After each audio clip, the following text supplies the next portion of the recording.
and welcome to Paris, France on day 3 of the World Karate Federation's Individual Karate Championship qualification phase. It's the last day of the tournament and our program comes to you from the Pierre de Coubertin Sports Stadium in the heart of the capital city of France.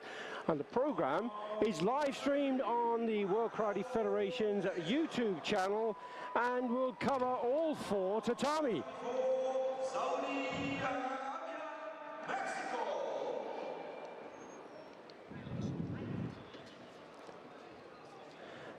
I'm Billy Brennan, and joining me to provide you with live commentary will be some of the sport's biggest names, including Olympic, world and continental champions, as well as some of the sport's best coaches. And that'll be coming a little later, but as the competition for the final day gets underway, just give you a little insight into how the qualification phase works. Qualification process for the 2025 World Individual Karate Championships includes a combination of pre-qualified athletes and the qualification tournament. Pre-qualification was available through the previous individual World Senior Championships and the WKF World Ranking System. And the World Karate Federation has made a major step forward in changing the way the World Championships operate. So instead of having both team and individual in the one championships, now we have the World Cup for teams, and that was held last year. And this year it's for the individuals, and they will alternate every other year. So this is the first time also that there's been a round-robin system. Now there are 24 athletes that have already qualified on the road to Cairo in each of the categories. And the final qualification spots will be determined by the WKF tournament here in Paris. This is the qualification phase. Along with these athletes that qualify here, there will be 2 universality places, and that will ensure global representation.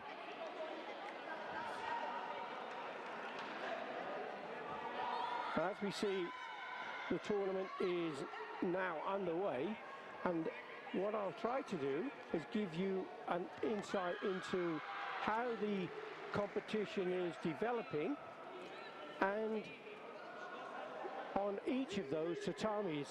Now I know that the commentary will be coming to you across all 4 tatami, so please forgive me if it sounds a little strange to you, because this is an idea, a new project that the WKF are trying to implement that will see live stream for these events to take place, so you can keep up to speed with what's going on from one tatami to the next, and gives you an opportunity then to decide which one you want to stay with, which tatami you want to stay with, or whether indeed you want to look at something different.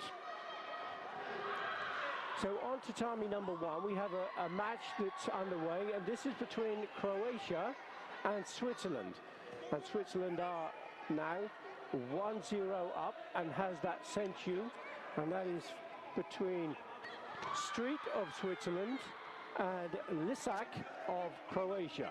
Now some of these athletes' names you will know because they will be competing in either the Youth League or the Karate 1A series, and some obviously in the Premier League as well. And there are other athletes that you may not know particularly well. But this is the world platform for some countries that would not normally travel and not be able to travel around the world to take part in the other activities that the WKF have, such as the Youth Leagues, A Series and Premier League.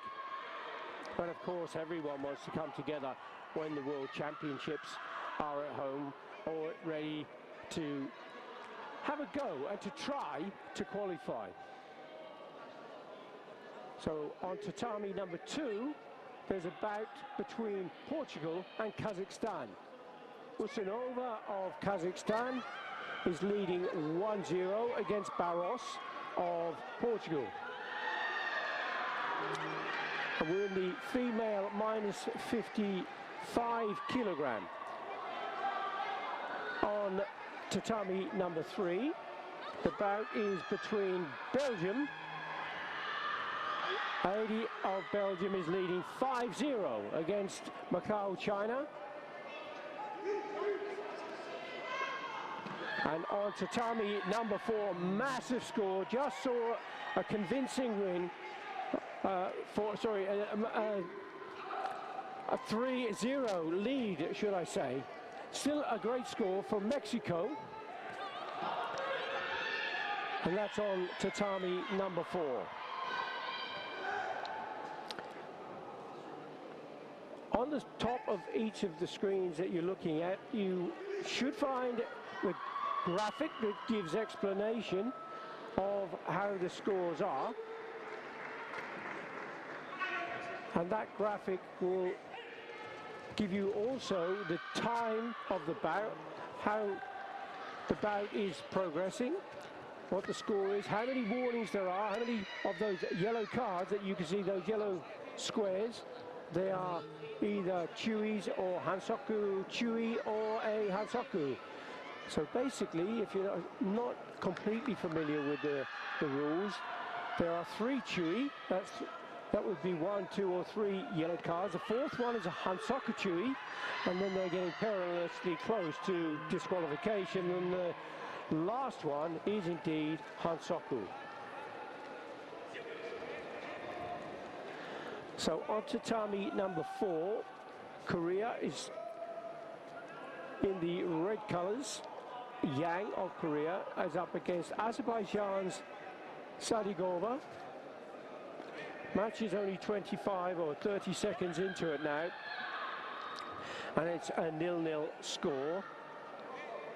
Still 0-0 on tatami number 1, and that's the second bout. It's only 30 seconds coming up into that bout. It's between Kosovo and Macedonia.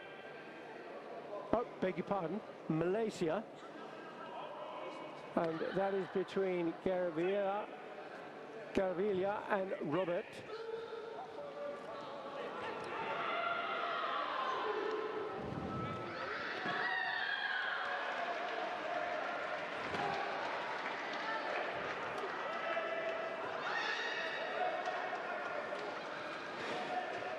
And the qualification tournament includes this round-robin phase, which is followed by an elimination phase, and that elimination phase depends on the total number of entries.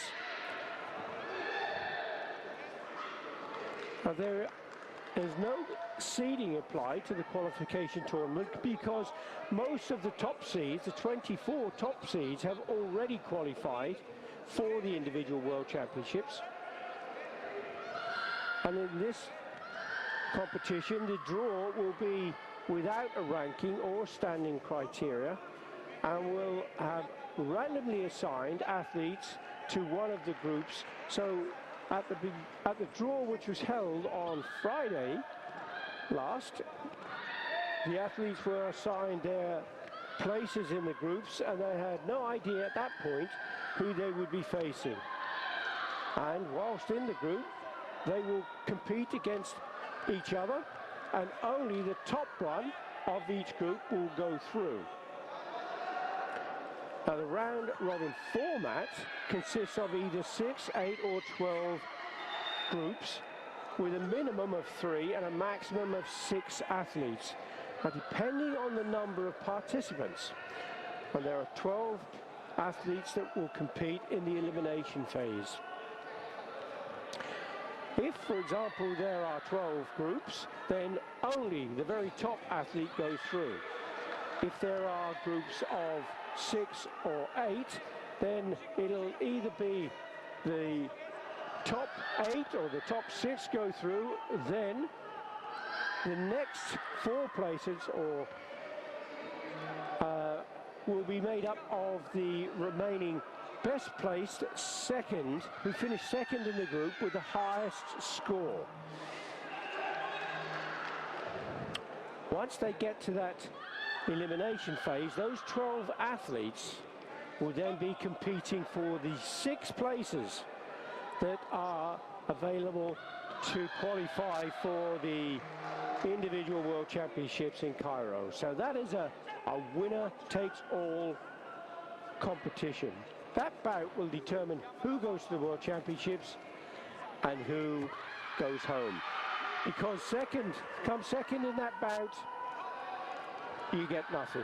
Apart, of course, from the pride of being among those 12 athletes that are contesting that last positions, those final positions in the World Championships. I just want to gain a bit of an update on tatami number 1. Just 2 seconds to go. There's a 1-1 score. Now there's a video review for blue. On tatami number 2, the score is still 0-0. It's a new bout. Sweden versus Rwanda. On tatami number 3, it's Slovenia versus Romania. Igor of Romania is 1-0 up against Dakovic of Slovenia.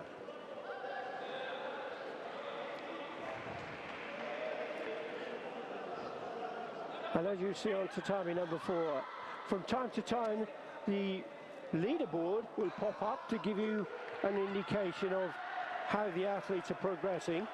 There's 3 points allotted to a win in the division, in the group, and 1 point for a score draw, but no points for a 0-0 draw or a loss. And at the end of the group phase, the athlete with the highest score is the one to qualify. And if there are less than 12 in the 12 groups, then it is the best finishing second place to qualify.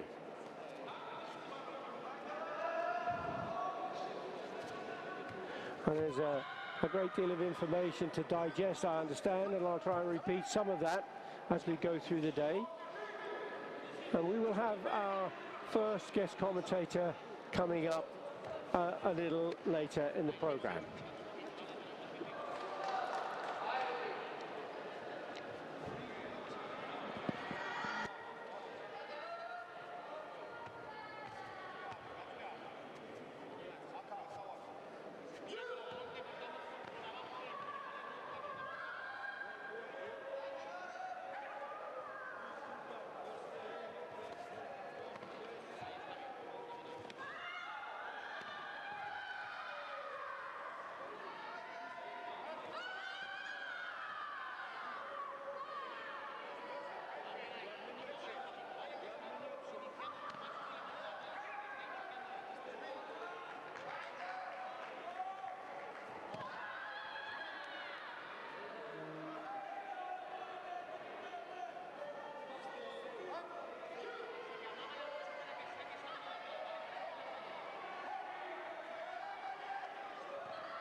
Got it.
So we have an opportunity for an update on where we are with the competition. We have our first guest commentator who's just arrived. We'll introduce the guest commentator in just a moment. But on tatami number 1, we have Cote d'Ivoire and Serbia. On tatami number 2, Scotland versus Jamaica. Tatami number 4, France versus Korea. And the athletes just coming on to tatami number 3, we have Romania and Belgium. If you're unfamiliar with the procedure, if you wanted to find out, when I did the introduction at the beginning of the live stream, there's quite a bit of information on there, so you could whip back to the beginning and just listen to some of that. I'll repeat that, of course, later in the program as well. We aren't providing live play-by-play commentary for any particular individual tatami, rather a broad-based commentary, just giving some update on the various actions across the board as we go through. We do have the live stream, of course, and we want to grow the audience. And this is a part of a trial for the WKF to have some commentary for the elimination, the pool stages of competition, and particularly the individual world championships. And we are aware, obviously, of various people around the world who are already watching on the live stream. For example, there's Francisco David Martinez Veinga of Mexico, who's online at the moment, and he's watching tatami number 4. So a big shout out to Francisco. Francisco, if you have any questions for the guest commentator, please put it in the chat, and if we can give you the answers, we'll certainly do that.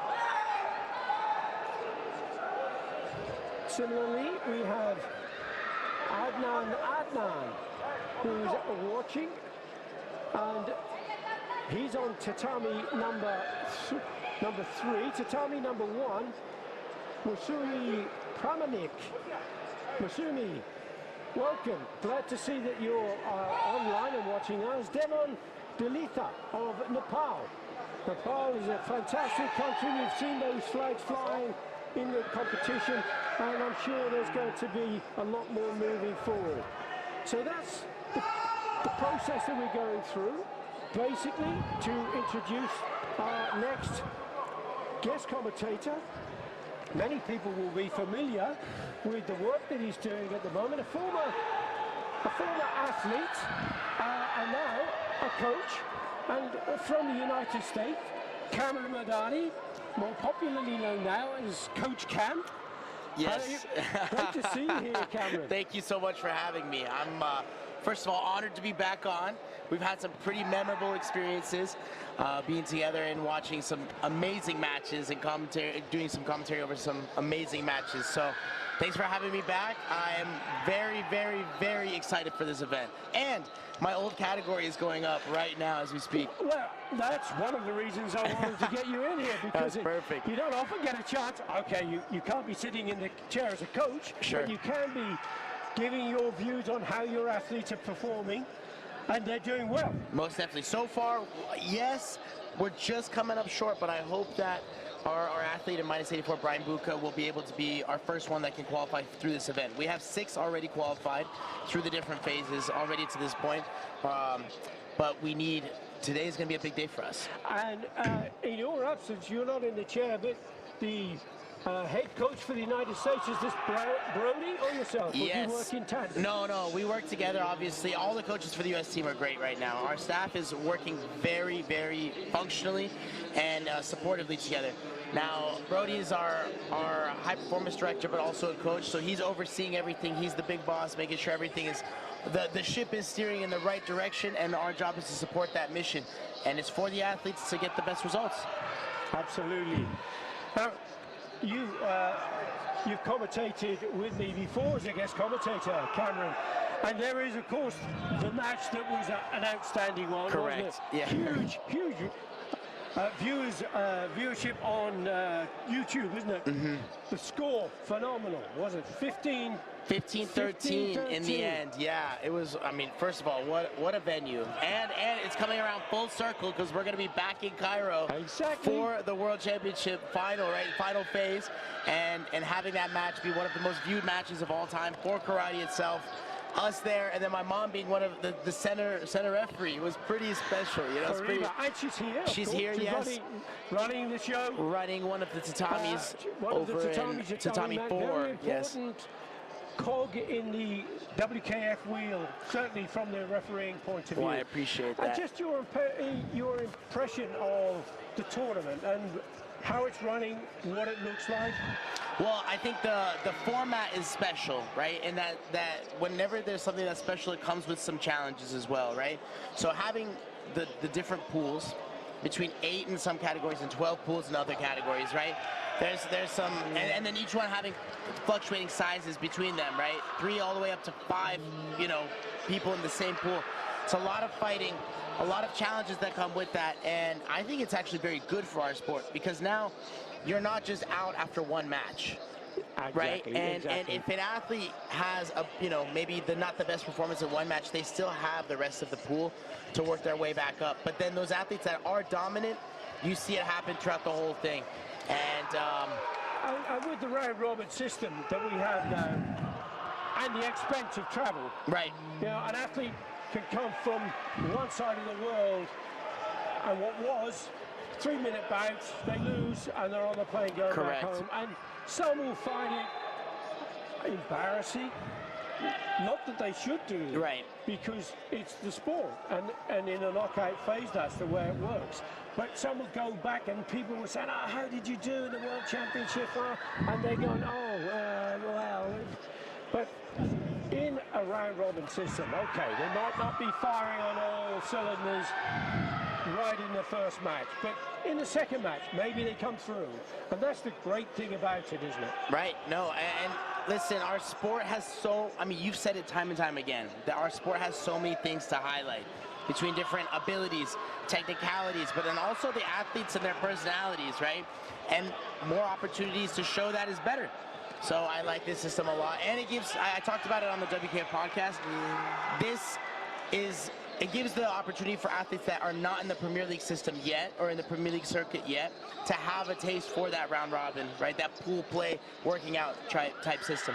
I referred with one of the other commentators, Douglas Bruce, who was a guest commentator yesterday, that amazing three-time world champion. Yeah, great guy. We're talking about a kind of conveyor belt and the youth, the grassroots, the national competitions, the Youth League, International League, the A-Series, the Premier Leagues. It's this kind of continuum, this journey that everybody sets off on. And that belt is continually running until you get to the very top, which is now the World Championships. The World Games has been quite recent in China. Right. And that was an incredible event. What an amazing event. Yeah, I mean, the different games events that surround our sport are already special. Hopefully back to the Olympic Games soon. 2032 in Brisbane. That's our shot, right? Right. America, though, USA 2028. I know. We just came up a little short, and I mean, right? It comes down to the country and their preferences as well, and a lot of things that we don't know about. But there's a lot of great things happening, and our sport is evolving in a great way. That conveyor belt that you just mentioned is a perfect model for what's going to get us back to that Olympic stage, I think. And it wasn't there before. Before, you qualified for the national team, and you had your continental event and World Championships, and that was it. It was just those two events for the junior and senior level, and that's it. But now you have all these opportunities to travel, compete, work, and go from there. I mean, you can look at it. It's incremental almost, isn't it? It's like almost like a ladder. Right. But the rungs of the ladder are closer together. That makes it easier to get up. I like that analogy. You know? If the rungs of the ladder are too far apart, you can't reach the next one. Right, or at least even see it, right? Yes. So the more karate competition opportunity, regular competition against quality opposition. There we go. Yep. I mean, mic drop, right? That was it. that was worded perfectly. Yeah. What are some of the highlights that have been up for this event for you? It's phenomenal, and in some ways, I know it may be frustrating for some viewers who are watching. They're thinking, "Oh, we should be quiet. Let me just watch the match. I'm interested." Sure. I guess you could turn the volume down. You could mute, and still enjoy. But the WKF want to bring a different kind of approach, not just simply play-by-play on one and focus on one mat only, but to have a chance to get people, guest commentators coming in like yourself, with the initiatives that you're introducing now, using the technology that is available. You've got a really good Instagram and TikTok format that you're now putting together as Coach Cam. Yes. You were just on the podcast with Mitchell Durham. Right. And Nathan. And that was really good. That was a great time. That's a brilliant initiative that the WKF has brought in. I mean, I completely agree. I think just getting more views. We already talked about it earlier, but there's so much and so many people that go into our sport. And being able to highlight the stories, let alone the people themselves, let alone the system that's bringing all these people together, all these athletes together, all these referees together, all the commentators together, whatever it might be, is important. And I think through the podcast itself is one thing, but then what I'm trying to do on my channel is just advocate and highlight athletes and all the things that come up in our sport in a fun, but then also educational kind of format. Fun. Yeah. Keyword. Yes, fun. Because sport is wonderful, and to be successful on the mat is absolutely brilliant. But if it's painful, if it's stressful, if it's uncomfortable, I'm not so sure that's good for your health. Right. But if it's fun and enjoyable, I know it's a very serious business, but there's got to be a fine balance, hasn't there? Right. And that fine balance is, I'm so happy you said that, because you understand it, because you've been in some of the most legendary matches as a referee, and understanding that I'm sure you enjoyed some of those matches. Shout out to Rafael and Co, right? And Kata, of course, in some amazing kata bouts. But very similar to what you experienced, that these athletes are balancing the intensity versus enjoyment of the moment, right? And enjoying that intensity that comes up with being able to give everything. And the athletes that you're seeing be successful, not only in this event, but the stars, the grand winners of our sport throughout the Premier League circuit are individuals who are able to enjoy this process while also being able to put that intensity into what they do. Exactly right. But just a chance to have a quick catch-up on the match. On tatami number 1, there's a bout between Kosovo and Georgia. That's just started at 0-0. On tatami number 2, we have a match between Senegal and...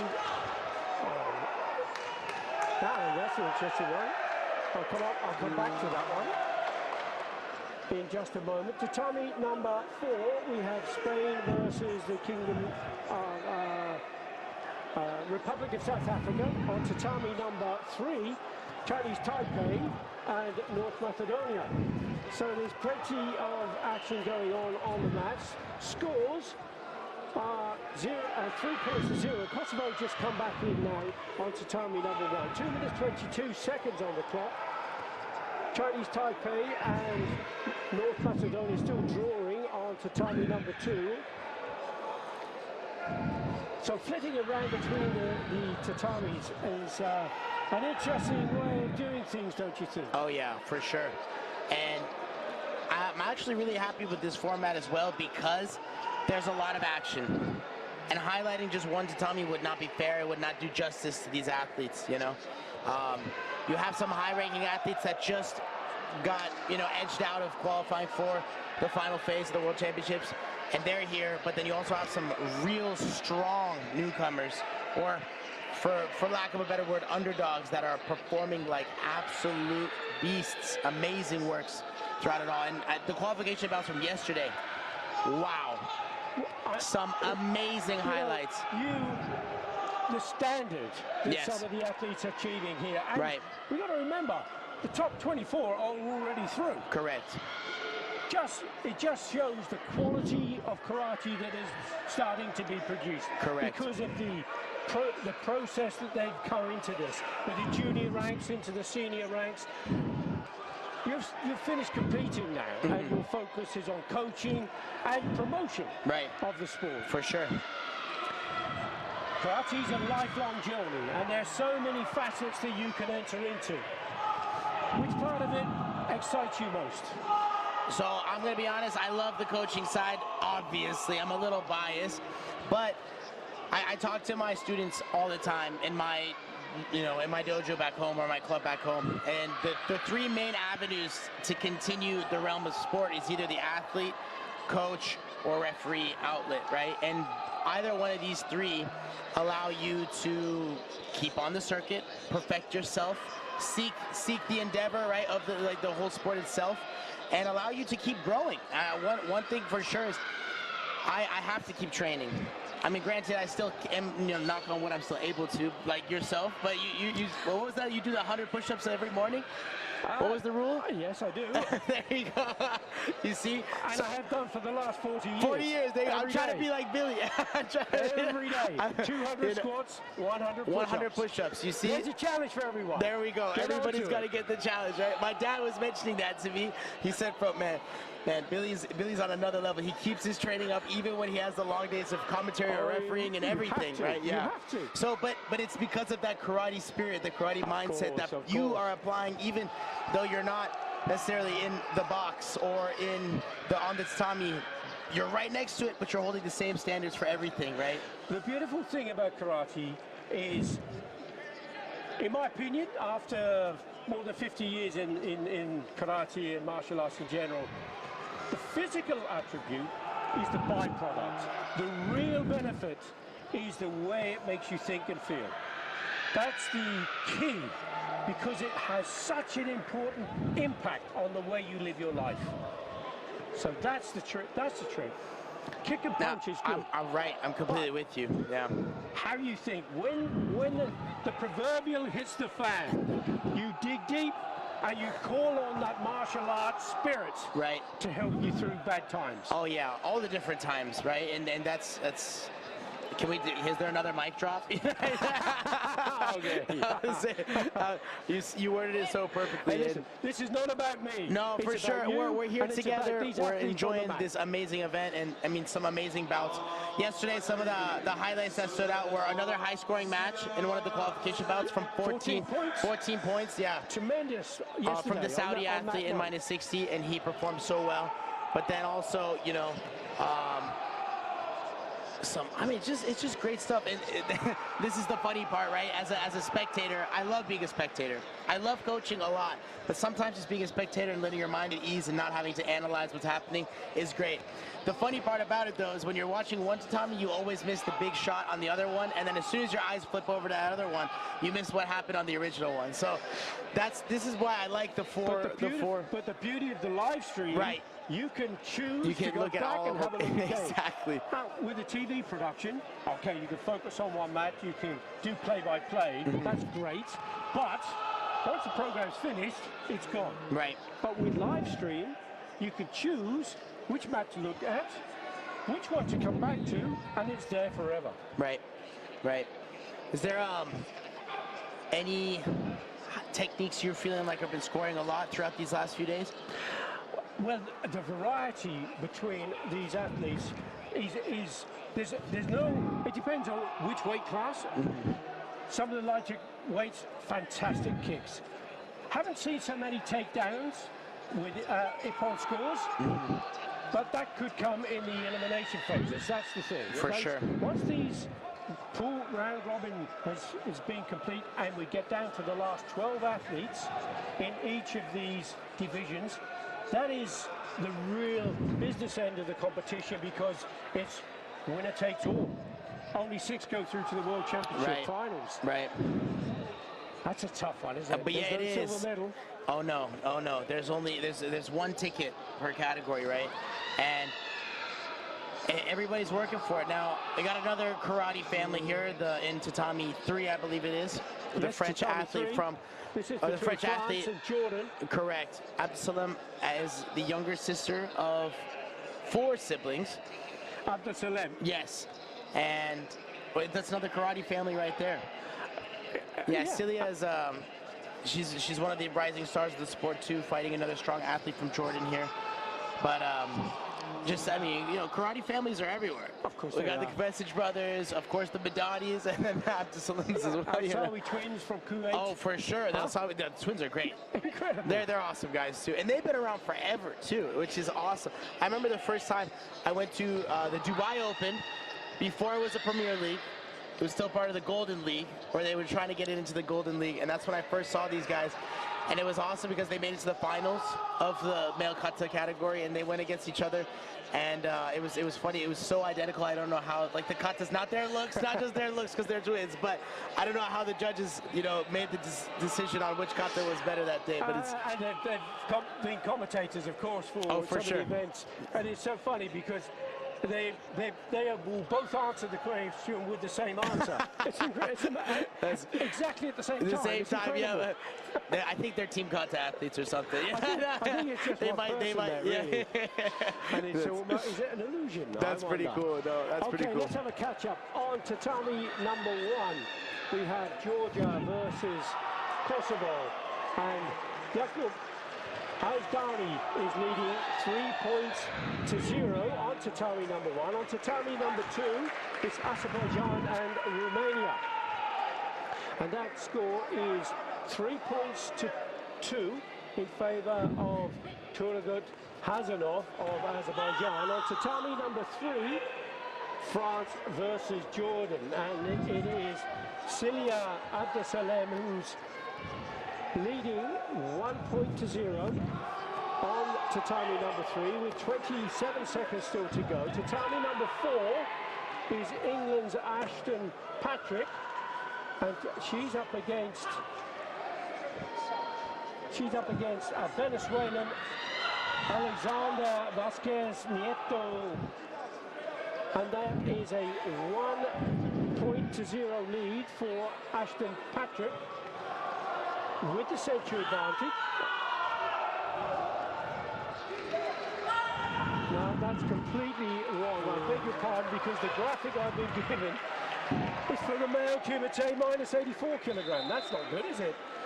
This Just is a little not switch bad. up. I think they're updating right now, Yeah, but they've changed it over now, haven't they? But there we go. 1 minute 27 seconds. England versus Venezuela. That's on Tatami number 4.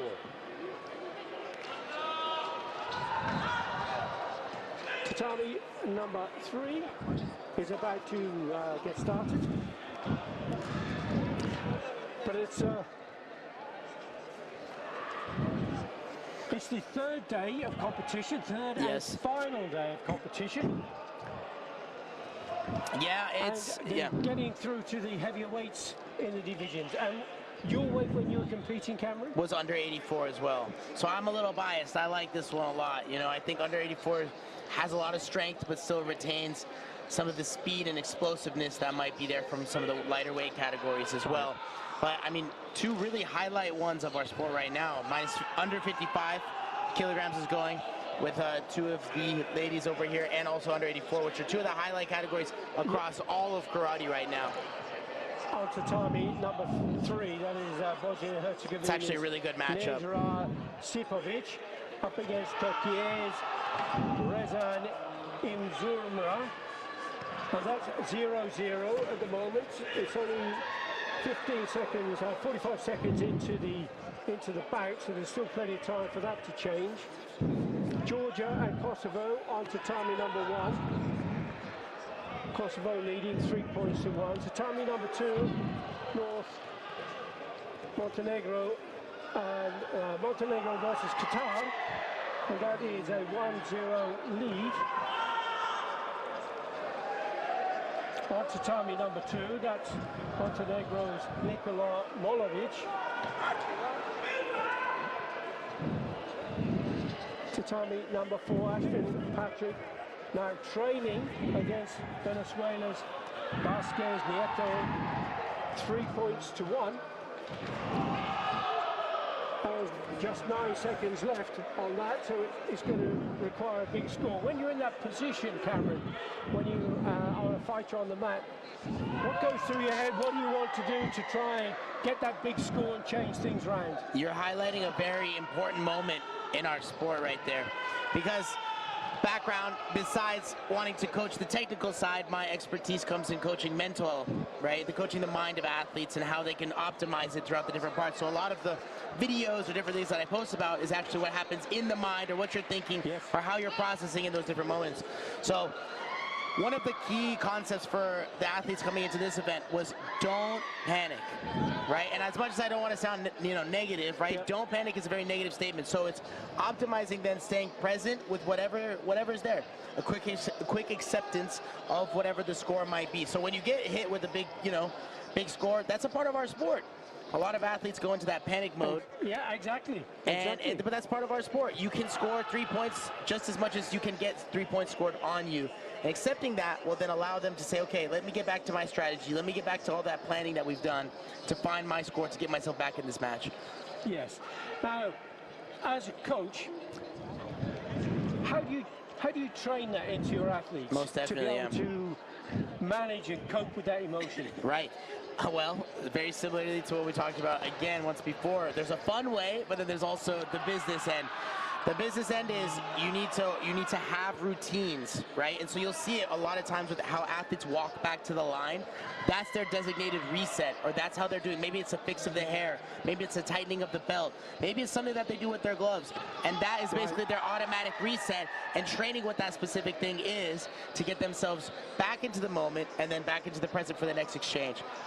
Do you know, I like that analogy, because that's a physical act, right? To have, it's like pressing the reset button on a computer. Correct. Yeah, no, exactly. And we're in a tactile sport, right? These athletes are so experienced and so high skilled. They can tell how much pressure is on their glove, right? When they're hitting a target, or even the kata athletes, you don't have to look. They know where their foot position is, where their big toe is, where their left pinky is, and they understand their body so much that they know where everything is at every given moment. So that's why having a reset that's tactile, they're doing something physically, makes that big difference for them. And most of the athletes are professional or semi-professional, Right. and they will have a team around them now. Sports psychologists is a really important aspect, and nutritionists. Right. Have their physiotherapists and Right. the whole team. Right. It's not just the athlete. They have to have that kind of entourage around to make that work. And how do you recruit people into that position? Yeah, so some teams have those people for them already preset, but the U.S., as we were like on the Olympic cycle, had some key players in that whole role, but then a lot of times I had to find them on my own, and it comes down to what you can use and what you need for what resources you have. So I was lucky enough to find, for example, one physio who was a chiro, a physio, and a PT in one. Wow. Right? But then now I notice that that's a challenge for a lot of other athletes, and that's why I'm putting out this content that I am now, right? Like, nobody really talks, or it's hard to find a lot of people that you can talk to about how to process things mentally, right? Yes. And I want to be able to give that resource for all athletes, because the mind is the one thing that goes everywhere with us. Even when we're sleeping, the mind is still processing, absolutely. working. And all of the energy that's being put in is important to be able to process. And going back to what I was talking about before, the fun side of it too is important, right? And processing these things as a fun way. So in one of the training camps I had recently, we did like a skit basically, and have the athletes play through, well, what if you just got cracked and hit really hard and you had to go see the doctor in the middle of a match? Okay. How are you going to reset yourself in that moment? Now, the athletes had a lot of fun with it because they weren't actually hitting each other, but they were making all these charades about, pretending that they just got hit and they're rolling on the floor and, wow, my knee, my nose, my this, my that, and then actually having a reset that they would do in those kinds of moments. Or what if, it's 5 seconds left and you just got scored on? Yeah. The easiest emotion to have is grief, right? But then when you play through it, it almost diminishes how negative that response is. Yes. By having them work through it at that moment. Yeah. Yes. So there's a form of mental rehearsal Right. with this, developing these scenarios in your mind. Just a point on your team. Okay. I guess the answer would be, well, it depends on how they're successful on the mat. But the question would be, how do you measure the effectiveness of a psychologist? Right. Right. How do you know Wow, yeah. whether that is working? Do we have another 3 hours? Right. Yeah. Well, I'll tell you right now, the initial or quickest answer to that is, let's see how they do here. Yeah, on the mat. And if we've been prepping their mind for this event, let's see how they do here. The second variation of that, right? Because everybody can have a bad day. Of course. And sometimes, let's be honest, you just get beat. Sometimes the other person's just better. You just lose. That's what sports are. That's where we're at. And so if we can look at both of those, and the athlete can come off the mat and genuinely say that everything that they had in them was exerted on the mat, all the effort, all the tactics, all the energy, and they were there for the whole 3 minutes, or in this case, throughout their different rounds, 9, 12 minutes between their different bouts, then you're working in the right direction. Yes, absolutely. You're working in the right direction. And debrief is an important phase. Oh, wow. Another 3 hours right there, yes. I couldn't agree more. And that's actually one of the skills that we're working on with the U.S. athletes, is not only the debrief at the end of the day, but the debrief between matches. Yes. We were back in this same venue in January, and from January until now, I've been working on a structure for these athletes to come up with strong resets between their matches as well. And so that debrief is not at the point where I'm holding on to all the things that happened from my previous match into my next. Or, like a lot, sometimes, and I was in that spot myself. I can confidently say I lost at a Premier League to the point where my third match, I knew I wasn't getting out of the pool. Right? Okay. But you still have to go fight another match. Yes. How are you going to approach that, right? What are the things you're going to do? What way do you want to approach that? How you're not getting out? Are you going to be someone that gives up in that moment? Or are you going to be someone that's rising to the occasion and says, hey, I have the opportunity to have another match at this level with these athletes, with these competitors. I'm going to take advantage of that and finish out the way I want. Now, here's a thought that you just triggered in my mind. you are now going into your last match, and you know that you're not going to get out of the pool. Right. That's going to affect your commitment and performance. For sure.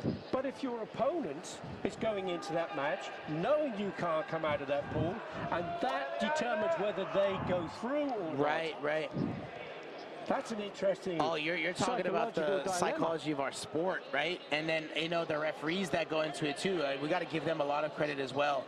And the thoughts that go between, behind protests and even the challenges of the long days, right? Yeah. And maybe there was one. Oh man, as a coach, I can tell you this is a real one too. Before getting back to that same point you made, right? Like I see a punch and I'm like, oh, should I have VR'd that? Should I have not VR'd that? Or any technique, right? And it's the same thing that's this 3 minutes that you watch on the live stream for any of these tatamis is an execution of pure psychological chess between everybody that's involved in that 3 minute bout. And so with those moments that you mentioned, right, like, you know, there's an athlete that's not making out, another athlete that determines their moment, right? Some people might just give up. The thing that I work with my athletes on is, who are you as a person? It needs to portray in that moment. Are you the kind of person that says, I'm going to rise to the occasion? Are you the kind of person that says, I'm just here to enjoy it then and give my best performance? What are you looking at there to make sure you have the best abilities in that moment so you can get the best performance? But this is a very common thing for us, right? It's a very common thing, you know, as you go through it. Did you ever feel like there was a hard part in the referee cycle with your thought process of it all? I think if you're taking part in sport, it doesn't always go the way you hope it to go. Sure. You would imagine it does. What is important, though, is when referees will make mistakes because they're humans, they're not robots. Right. And that's understandable. But it is trying to avoid repeating the mistake, to learn from the experience, to understand how to control that emotion. And these referees are professional. There's a ranking system with the referees now that means these are the best of the referees. Correct. They can't just decide to rock up to an event like this and just hop on, and maybe they haven't done many matches. Those days are long gone. Right. Now these referees have to do the A series, they have to do the Premier Leagues, they have to do the Continental Championships to make them the best they can be and to rise up the ranking of the referee program. And that's why they are all so incredibly good. They will make mistakes, some, from time to time. Everybody will make a mistake eventually, but the better you get, the fewer mistakes you make. Correct. And that's...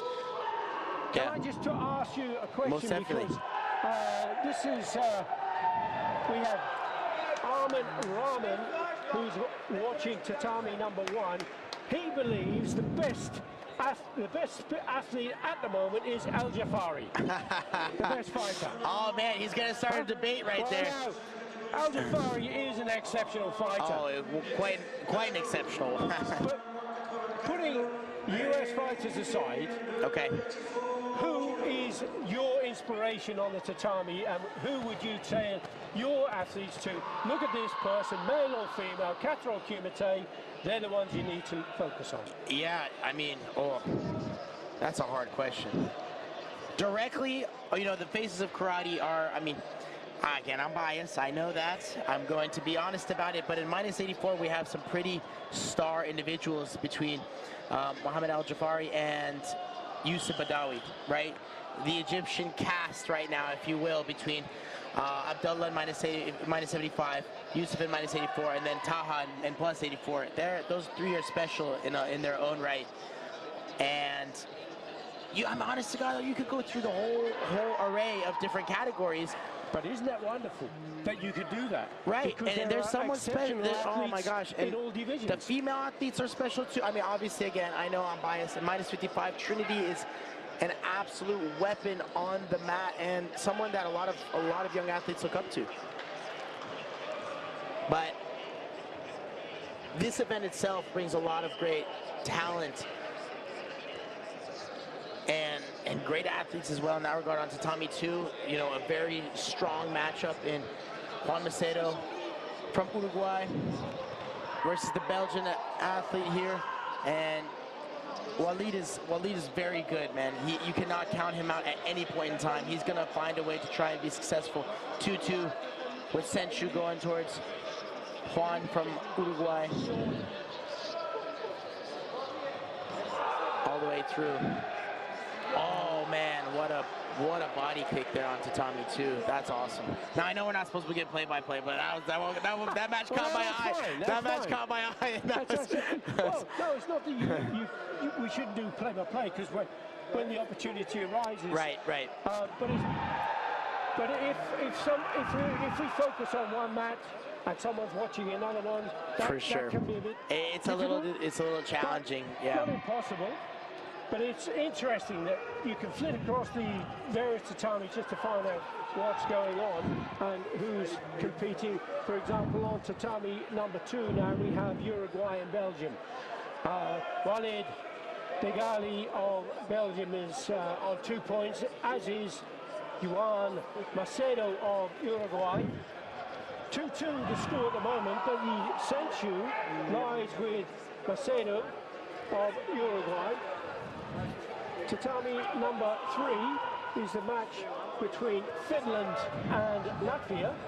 Alexander Overranin of Latvia, no score in that bout. And on tatami number 4, a match between Iceland and the Republic of Korea. Iceland leading 3 points to 0. Obviously has the century advantage to go with that. That's Hugh Haldorsson of Iceland. And there's 2 minutes 29 seconds on that match. Tatami number 3, Latvia versus Finland. No score. Coming up to the halfway stage in that particular bout.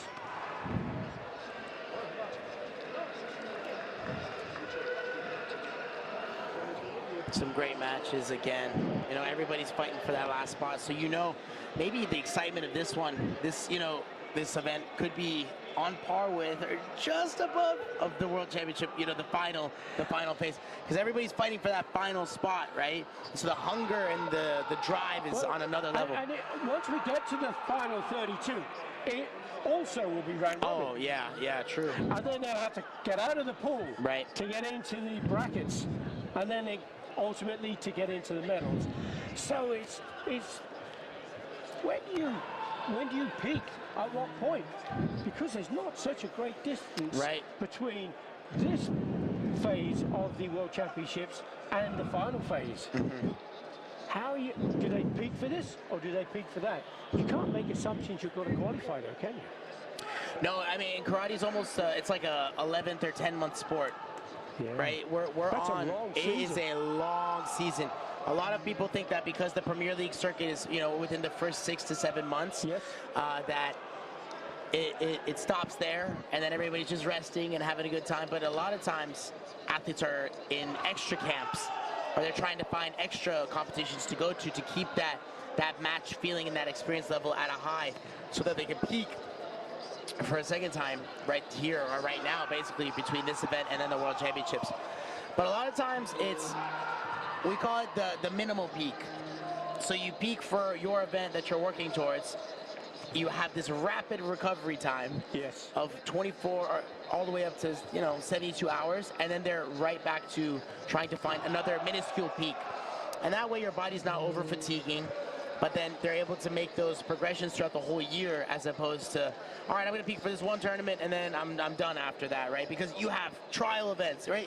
This is a trial event for the final phase of the World Championships, but each one of these athletes had to go through the trial events of their individual country, sustain those, the rankings in their country, but then let alone in their continent, and the things that come with that. And then on top of that, now you have the world stage as well. So there's 3 parts that go into it all. But what you've described is how incredibly difficult it is to be world champion. Oh man, all of that exactly culminates in number 1. Number 1, undisputed number 1.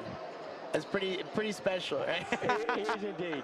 Well, Cameron Madani, Coach Cam, We're going to leave it for you there and allow you to get back to the tatami and some focus action. on the coaching to Yes, try sir. to get your athletes into the final phase of the World Championships. I appreciate it. Thank you. You're a legend in the commentary world, and I'm grateful to be learning so much from you. So thank you for your time, and thank you for allowing me back. I think I'm more a legend than a legend. No, it's great. Thank you for your compliment. For those of you watching, look out for Plus 84 coming up soon. We'll be back in the chair over there for U.S. athlete Edward Sigillian. Hopefully we can make our way out. Thank you, I Cameron. appreciate your time. Thank you so much. Take care. We're going to take a little break now and hope you enjoy the rest of the competition so far.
Okay, so right. So this is what I have. Yep. Normally for the World Games or the Olympic Games, I have what is called a CIS system, which is a commentator's information system. And then I can drill down to all sorts of information about athletes and whatever. The best the WKF has is their website, which is okay to a fashion, as long as it's kept up to date. Right here we have four screens.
So, welcome back from commentary position.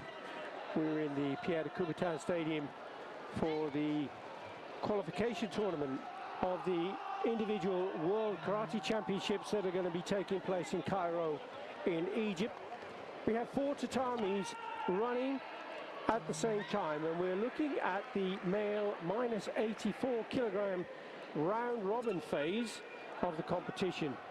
There are 12 group pools in this phase, and each one of those pools or groups, which are referred to as, only the winner from each of the groups will go through, and they'll go through to the elimination phase, at which point only that elimination bout will produce the 6 winners that will in fact qualify to go to Cairo for the individual World Championship finals, and that will be for the top 32. So there are 24 athletes already qualified through the ranking system in the 4 previous World Championships, and there are another 6 places that will be determined here in Paris, and then the final 2 places will be the universality positions to produce the global representation that the sport of karate is looking for. So on the mat, we can see that there's, if you will be choosing to look at either tatami 1, 2, 3, or 4, but the commentary and our voices will be heard across all 4 tatami. So you can choose to listen to what we have to say, or if you rather prefer to focus on your mat, perhaps you can turn the sound down or even mute us. But I've got a guest commentator with me now that is going to give you some really interesting insight into how the referees are operating and selected. And that guest commentator is from the United States, very experienced referee, William Gutch. Welcome. Thank you. It's an honor to be a part of this. Thanks for having me.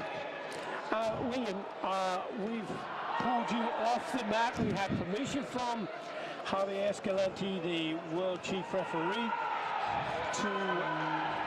for you to spare a few moments, or a few minutes, to talk about the referees in the World Karate Federation. How I'd like to know how you become a referee, what makes you want to be a referee, what is the process, and if anybody's interested, how maybe they could follow your footsteps. So, first of all, tell me a little bit about you and tell viewers your experience. I know you were a competitor until fairly recently as well. Yes, exactly. So my background is as a kata athlete, part of the U.S. team for many years, Shotokan stylist. And I think that lends itself into the story of my journey as a referee as well. I started refereeing just about 20 years ago. I got my very first national license. I got my first international license 15 years ago. And what's interesting and unique is I was able to be an elite athlete and compete at the highest levels, but also participate and grow my referee career, advance through the licensing programs nationally, continentally, of course, now at the world level. Excellent. What I might say is some of these athletes now, they're either semi-professional or they are completely professional. It must be so difficult to compete, and all that is required for that determination and focus, and also to try to develop a referee career as well. How do you manage that time? You know, it's something I've always kind of loved doing, is just being very busy, and I think that's what it comes down to, is the referees that are participating at the highest levels, they are professional, semi-professional, the same way the athletes are professional, semi-professional. So balancing the two challenges, of course, you know, not always a lot of free time available, but a lot of the training that you do as an athlete helps you as a referee as well. And I think that's why you see so many of our great referees are former athletes. And I guess you don't have to be a former athlete, but it must help, mustn't it? If you know what it's like to be hit, you know what it feels like on the mat as a kata player. Yes. There is certainly a different feeling when you have participated, as a Kumite competitor, you don't have to, develop the understanding, the feeling of the competition, of the fight. You're able to just mold as a member of what's going on there. And the same thing for kata as well. You just inherently understand a little bit more. Okay, now, I really want to hear what you've got to say, William, but we have a change of the division, so we need to just focus over here for a couple of moments and allow the athletes to be introduced onto the tatami, ready to start the competition.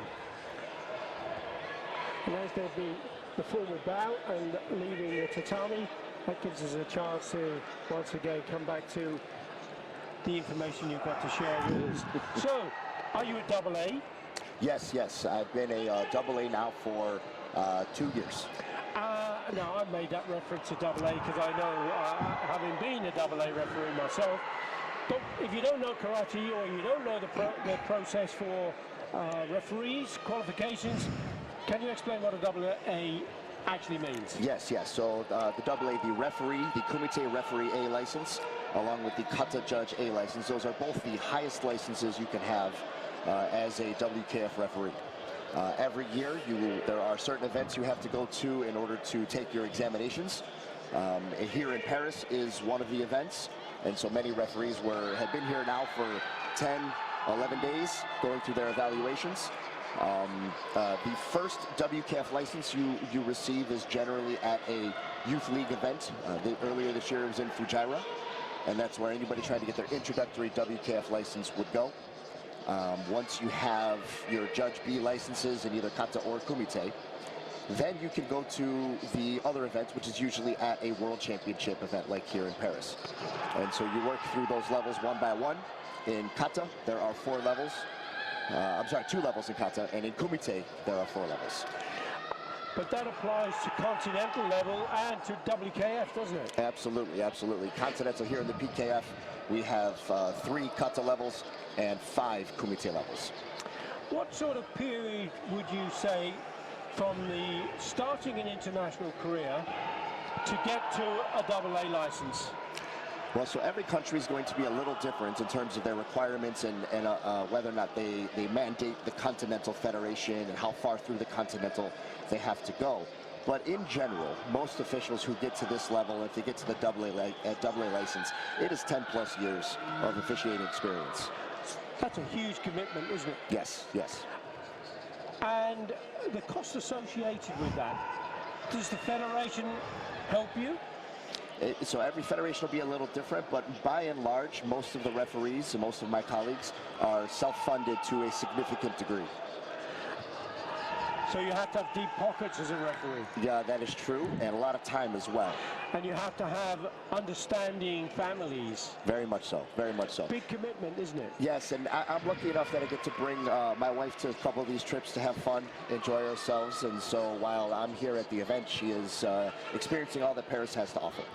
Does she practice karate? She never did. She's a former elite athlete as a gymnast.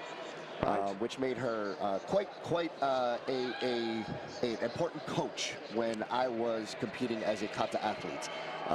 She was, always pushing me, always supporting me as a wife, but also she was with me in the dojo. And what is her name? Her name is Alexis. Well, fantastic, Alexis. Absolutely brilliant that you're giving the support to William.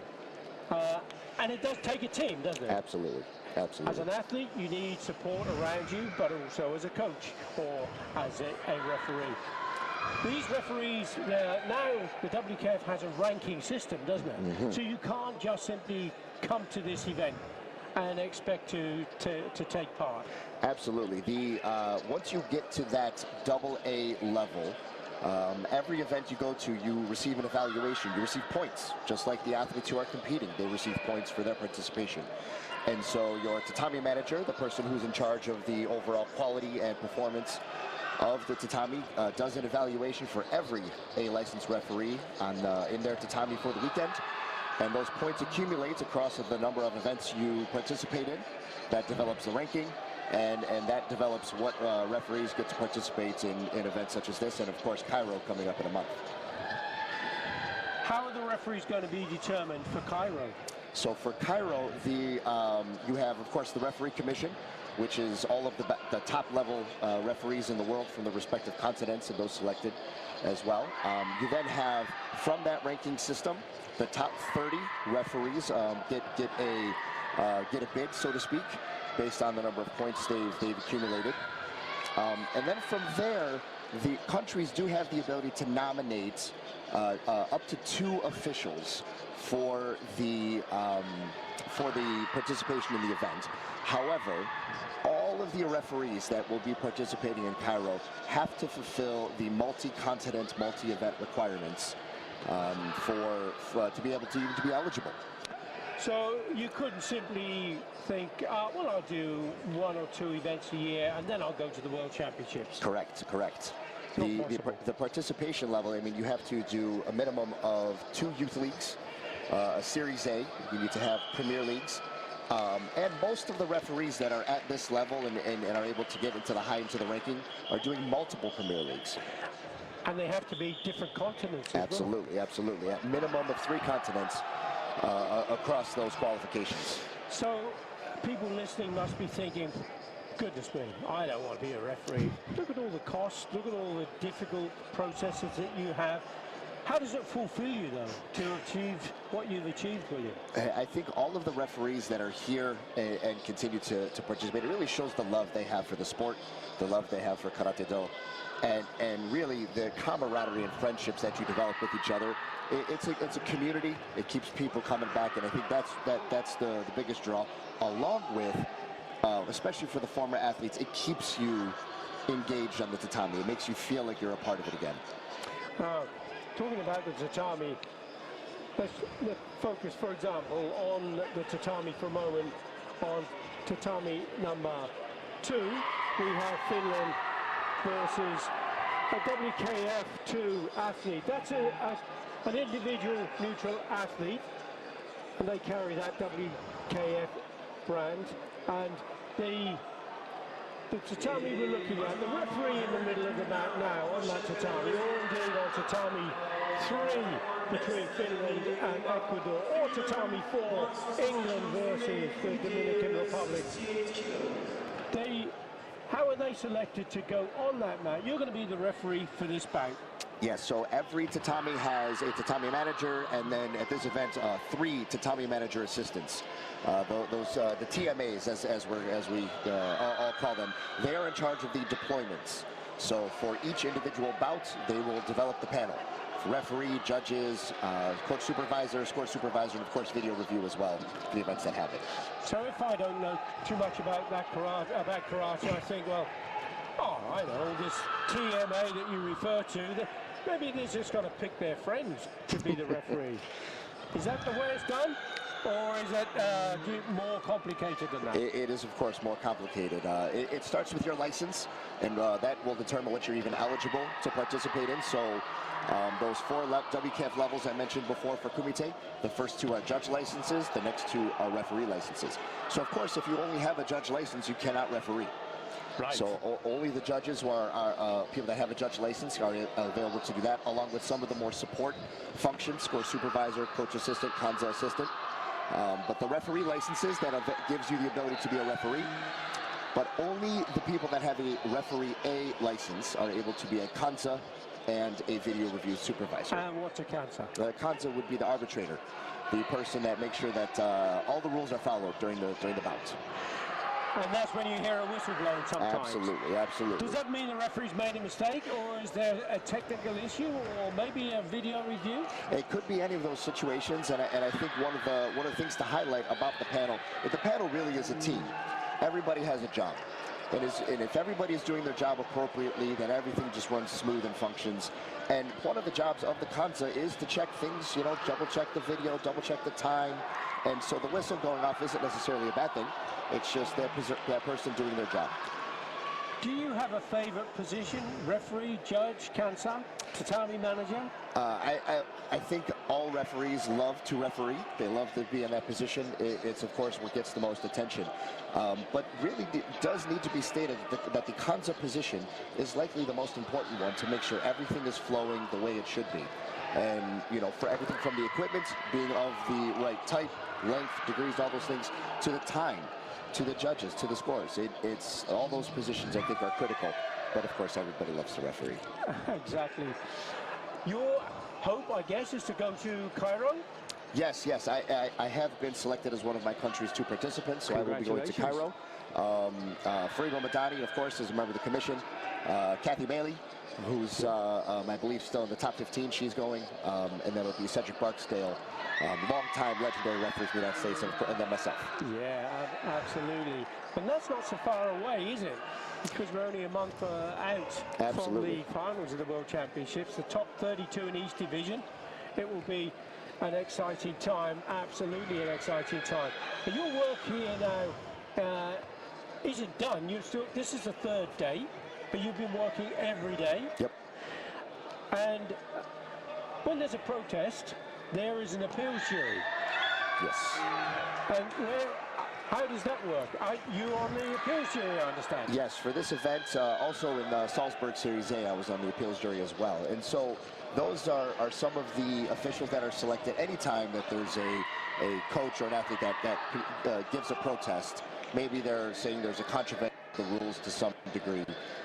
There is a selection of 6 of the top officials, 6 of those AA referees, and then 3 of them are put on the appeals jury panel for that individual appeal, balancing conflicts and things like that. Okay, so a little insight then for people who are not familiar with all of those rules.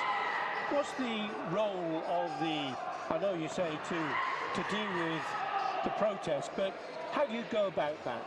So, assuming all of the paperwork has been filled out, because this is a very, somewhat of a legal process, it feels like in a lot of ways, where all the I's need to be dotted and T's crossed, and so we received the paperwork of the protest describing what's going on, along with all the evidence available presented by the coach who is protesting. We also have the ability to access all of the cameras that are on the tatami in order to help us adjudicate the situation. So that's exactly what we do, is we will go through the evidence. We will conduct interviews with the relevant people from the panel, the referee, the tatami manager, whoever it might be. From that, we will determine if any contravention of the rules took place, and then either accept or decline the protest. So it's a very thorough process. Yes, yes. Open and transparent? As much as can be, of course, yes. The conversations amongst the appeals jury are also supervised by, we have 2 supervisors for this event, Eva Mona and Giuseppe, who are both the secretary and assistant secretary of the referee commission. Wow. It's quite an industry, isn't it? Yes, it is. Yes, it is. But a very important part, because the athletes on the tatami have worked so hard to get the entry through their national federation, to be the only one to represent their country with a chance to go to the World Championships. 546 athletes started out. We're in day 3. They're being eliminated down through the process of the elimination phase to only the top 6 to go through. So the responsibility for you as referees to make sure that this is a fair competition, a non-biased competition. You do get people who say, well, I think this referee was favouring this athlete, and it's always going to be that in the minds of people, particularly when their athlete lost out, or I felt that should have been a point and it didn't get a score. What would you say to people who feel like that as a referee? Well, I certainly am no stranger to that feeling. As when I was competing, it was not an unusual thing to feel. And so sitting on the other side, by and large, the referees are all trying to do a good job. Everyone is trying to do their best. Everybody comes at it and just really evaluating what's in front of them, regardless of the countries, the continents, or anything along those lines. mistakes do happen, and that's where, that protest process is really there to empower the coaches and athletes, to give them something to make sure everything is fair. But truly, all the referees are doing their absolute best. They have multiple layers of checks and systems in place, along with feedback channels to improve the quality, to make sure that everything is happening as best as it can be. Brilliant. William Gatch, thank you very much for your time and the insight into the world of refereeing. And best wishes for the World Championships and the rest of your work here in the Pierre de Coubertin in Paris, France. Thank you very much. Truly a pleasure. So now everybody has an idea of what it's like to be a referee, how it feels like to be a referee, and we'll give you a chance now to just focus on the mat, on the competition, and I'll come back to you in a short while.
say welcome once again.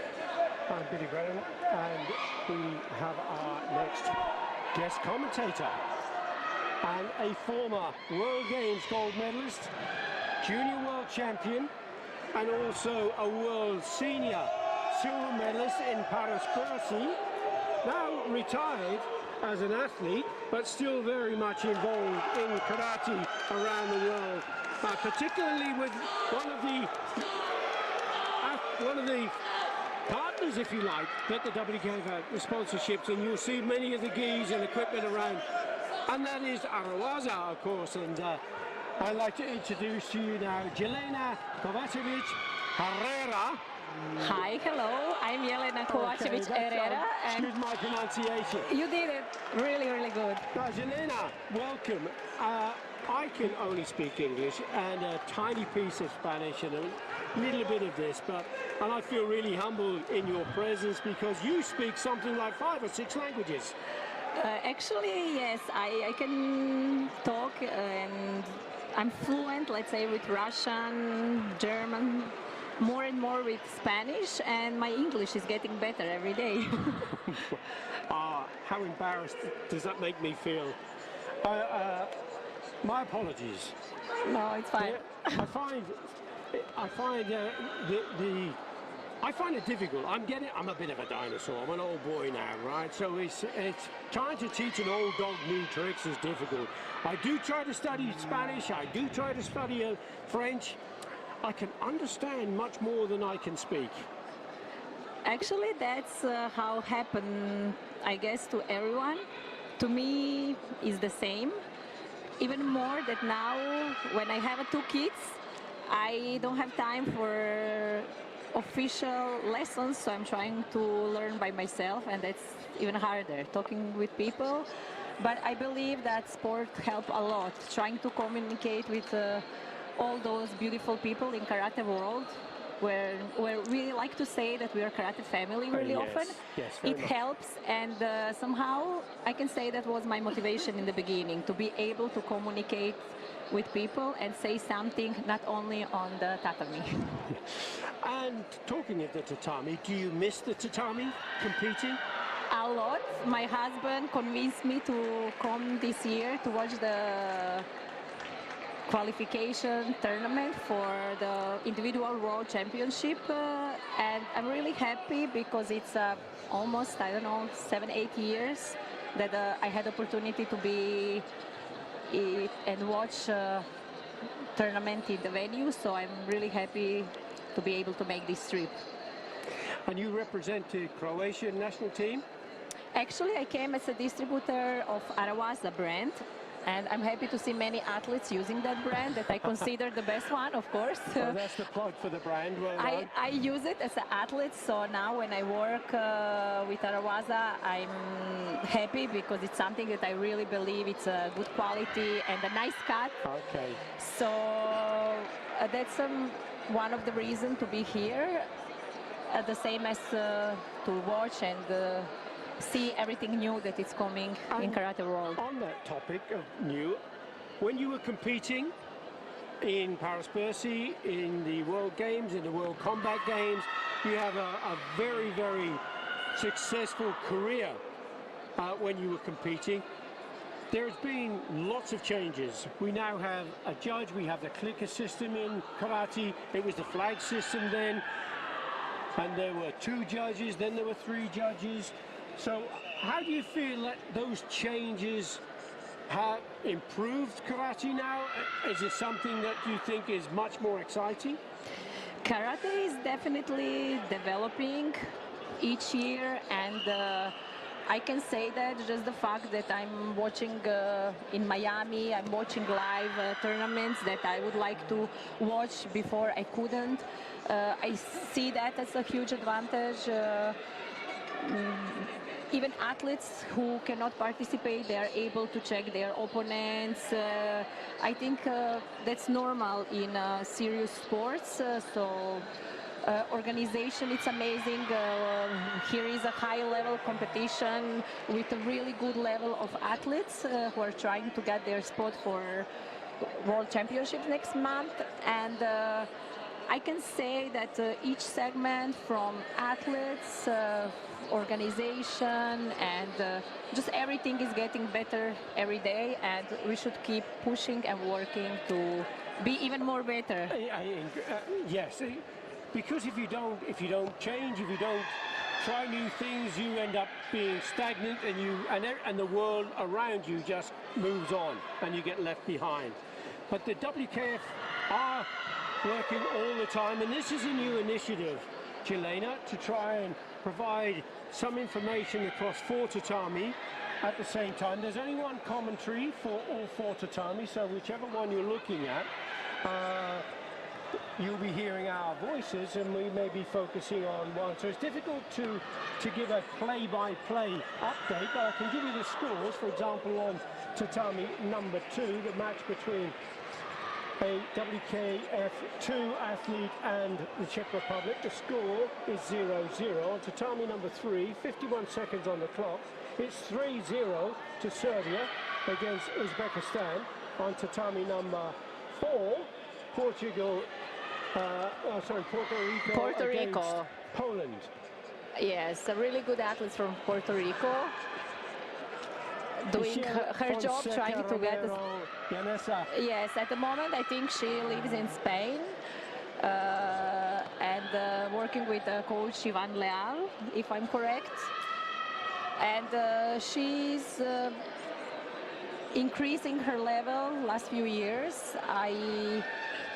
I haven't watched her few months, but I'm sure she will do amazing job she's here. Doing incredibly well here. She's 5-0 up on Natasha Chizweska of Poland, and she has the advantage now. When you were competing, Jelena, there was the Senchu wasn't part of the criteria then, was it? No, that's one of the new thing in karate. Back in my time, Senshu didn't exist. It was, I believe it's something that make karate more active, more attractive. People are trying to fight since really beginning. I was pretty much most of my career I was really aggressive fighter, and I like to attack. I like to make people enjoy a lot of technique, but we know that many athletes were not doing that, which I think is important to be again a part of Olympic Games or attractive for the sponsors and the fans. So the Senshu is one thing that I think is really, really good that happened to karate as a part of the rule. Yes, now there are a lot of changes in that period since you were competing, and another is, of course, video review. Video review wasn't available in the same way, was it? No, I just remember when the first time I think like my last active karate season, I was able to compete with video review, and my coach just didn't think to use it enough, because he was okay, make your point and that's it, like we are not going to ask, and we were like still confusing how to use it exactly, and in my opinion helps a lot, because athletes are faster, there are more techniques, and we can see soccer and sports today, it's a technology that we have to use and be upgrade. So I think it's amazing and helps a lot to be fair and make the best to win. Now, we've had a question on Tatami 1 from Lars Nielsen-Lind, and if I have interpreted his question correctly, he's put it in the chat, but he's suggesting here that the VAR function should have the ability to review your opponent's score, and to, for example, I think he's saying that if there was a score from red from the judges, and then there was a Senchu given for that, but that Senchu wouldn't be given until there's a video review for blue. So let's say, for example, when that review takes place, if the video review is to give the score to blue, then perhaps they should get the Senchu if when the video review studied, Red's score, although given by the judges, may be passed or shouldn't have scored, or was possibly second perhaps. But I think that's a very difficult thing to consider, because the VAR process, the opportunity for the video review, is to help your opponent, not to harm your opposition. It's to help your athlete, not to harm the opposition. I think that's really the essence of it, because if we started to go down that road, then it would be challenges all the time, I'm sure, because coaches, it would be in their interest. I don't think that was a score. I want to do a video review to try and have that cancelled.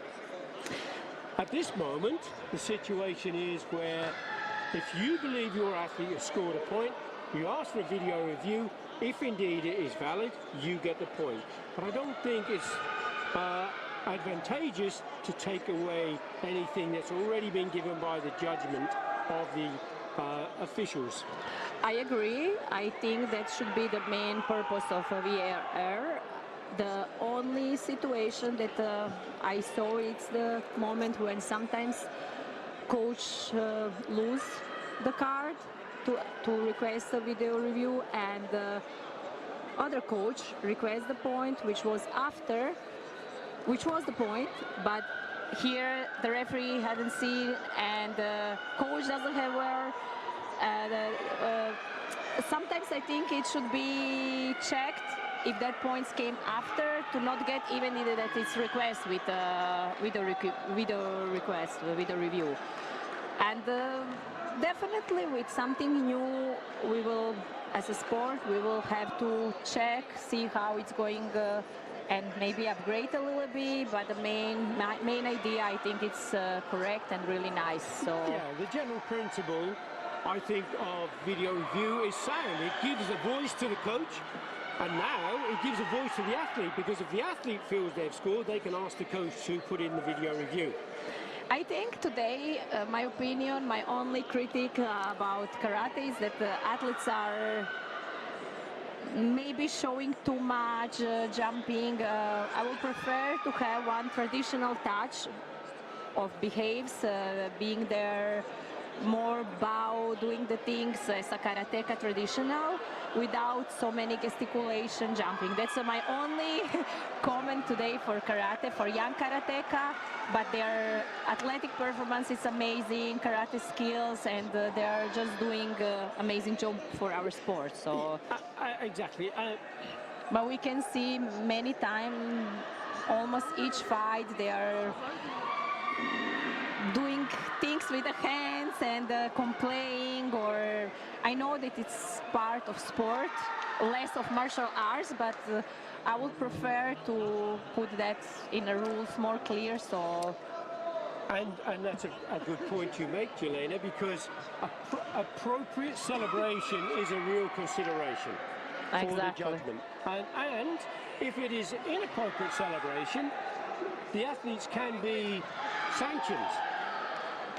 So it is something that the Rules Commission, I know, have been looking at, and hopefully that will be made a little clearer, because I think there's a fine balance between raw emotion and celebration. When you, let's say for example, an athlete has just defeated a world champion, now the emotion that's built up for that 1 second of elation is expressed in different ways. Yes, definitely to celebrate, yes. My opinion was regarding during the fight. I just think that during the fight, sometimes it happened too many movements or complaining, that it should be like that's maybe more my personal style. Definitely not, it has to be like that, but I always connect martial arts, the part that we are, not just the sport, so I love that behaves. You've touched on a really important issue, because there are people, I know, who look at what we have now on the tatami and say, well, that's not karate. That's a game. That's a sport. but it's not the martial art of karate. We have that said about this. I think we have to recognize that this is the sport of karate, and the martial art is different. And the tradition of martial art of karate is really, really important, because that's where we come from. That's the culture that we are from. And how that interacts, sport and tradition, because there's some athletes now who just train Kumite. They don't practice kata. Balance is important, and I don't like McDonald's dojos. I prefer really have at least there are other brands. I prefer old school, especially for the kids and in the dojo for coaches who work in the beginning to make a base, to teach those kids kata. And then if some of them want to kumite, fine, but I really prefer to have a nice base. And what I was not surprised, but it was amazing. Once, I don't know, 15 years ago, I was a part of a Japanese national training camp, and their kumite players are able to do kata training the same level to be competitive at the Worlds. So that for me was really nice to see. I know that it's not easy to do both, but at least to have nice base and some part of traditions to make a beautiful balance between sport, karate sport, and karate as a martial art. Now, just thinking about the age groups that we have in karate now, we have the youth league in the WKF, so children can compete 10, 12 years old, then they go into the A series, then they go into the Premier Leagues. There's so much more karate competition available now than there were just 10 or 15 years ago. That's true. I was competing minus 53 after minus 55 when categories changed, and in this system today, I wouldn't be able to cut weight like I did before, because my peak, my goals were Worlds or European Championships, a Premier League by that time, other tournaments just to be on shape and compete. Most of the time, not even my division. So today, I think it's financially hard, and more than that, I started competing once I was 18 years old. So I think I had a long and nice career. I'm not against kids competing, but after I graduated economy, after that I studied at Kinesiology University, and it made my opinion even more clear. I'm against early specialization. I think what I say in the beginning, kids should develop, they have to work hard, of course, to compete. And I know that today it's a challenge, big challenge for coaches to make them develop and in the same time be ready for each of those tournaments, that there are many in karate calendars. And but we are developing, we are getting more and more professional, so it's one challenge that we as a sport and coaches and each dojo, we have to find a way, again, find a good balance. But as I say, it's a lot of tournament, and for young kids is a huge challenge regarding the early specialization. Sure, but it's choices. There's a lot of opportunity. They can take it or leave it. They can miss them. They don't have, because the vast majority of karateka don't compete anyway. Because you have recreational karate. They go to the dojo. They exercise. They learn the sport. Some are in for self-defense. Some are in for competition. But karate as an activity can satisfy all of your needs. Yeah, that's one reality that we have in our sport, and I'm glad. It's amazing sport. I make a comment also. I was talking with many coaches this weekend, and some of them are struggling financially to follow all those tournaments, and we have to keep pushing and trying to find a way how to get the status to make them financially established. Yes. In worldwide, I'm thinking not just specific sure. countries, to be able to grow together even faster and stronger. And that is exactly what we're looking for. Fantastic. So, Jelena Kovacevic Herrera. The Correct? Herrera. Herrera, okay. Forgive But me for that. Kovacevic, which I think it's really hard to pronounce, you're doing amazing. Okay, yeah. I was part way there. Thank you very much for your time and best wishes. Thank you very much. I'm happy. I'm glad to be here and to stay part of karate world and see how everything is going better and better every day. Excellent. So good luck to everyone. Good luck for all athletes, competitors, coaches, and I hope to see you again. Thank you. Take care. Bye-bye. Well, there you have it. Jelena, fantastic. That was really great to have some insight from a former World Games, World Combat Games champion and a silver medalist in the World Championships in Paris-Bercy in 2012. And anybody who was remembering that, there were 16,000 people watching that, and that's how karate is developing over the years. I'll come back to you soon with more guest commentators and more information and updates on the competition.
Check the photos.